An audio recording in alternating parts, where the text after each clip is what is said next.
District education officer Vehari Aslam Ijaz نے کہا کہ اسکول ٹیچر کے تمام مسائل ترجیحی بنیادوں پر حل کیے جائیں گے اور جتنے بھی مطالبات ہیں وہ چارٹر آف ڈیمانڈ کے مطابق پورے کیے جا رہے ہیں۔ وہ گزشتہ روز پنجاب ٹیچر یونین ضلع وہاڑی کی جانب سے اپنے آزاد منعقدہ استقبالیہ تقریب کے موقع پر خطابات کر رہے تھے۔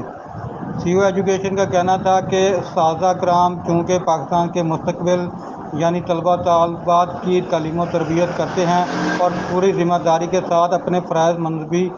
ادا کرتے ہیں، اس لیے ان کو مسائل کا سامنا نہیں ہونا چاہیے، لیکن کچھ حکومتی اور محکمانہ مجبوریاں ہوتی ہیں جس کی وجہ سے اساتذہ مسائل سے دوچار ہوتے رہتے ہیں، لیکن میری کوشش ہوگی کہ اساتذہ کے تمام مسائل چارٹر آف ڈیمانڈ کے مطابق پورے کیے جائیں۔ اس موقع پر مرکزی صدر رائے غلام مصطفیٰ ریاض، مرکزی سینئر نائب صدر مرزا طارق محمود نے سی او ایجوکیشن اسلم اعجاز کو وہاڑی میں تعیناتی پر خوش آمدید کہا اور اس امید کا اظہار بھی کیا کہ وہ اپنی تعیناتی کے دوران اساتذہ کرام کو درپیش مسائل ترجیحی بنیادوں پر حل کریں گے اور پنجاب ٹیچر یونین کی طرف سے پیش کردہ مطالبات پورے کرانے میں بھرپور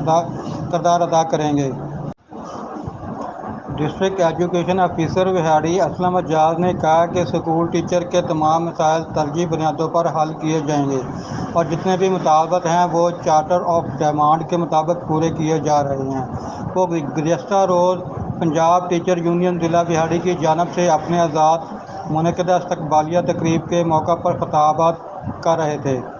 سی او ایجوکیشن کا کہنا تھا کہ اساتذہ کرام چونکہ پاکستان کے مستقبل یعنی طلبہ طالبات کی تعلیم و تربیت کرتے ہیں اور پوری ذمہ داری کے ساتھ اپنے فرائض منصبی ادا کرتے ہیں، اس لیے ان کو مسائل کا سامنا نہیں ہونا چاہیے، لیکن کچھ حکومتی اور محکمانہ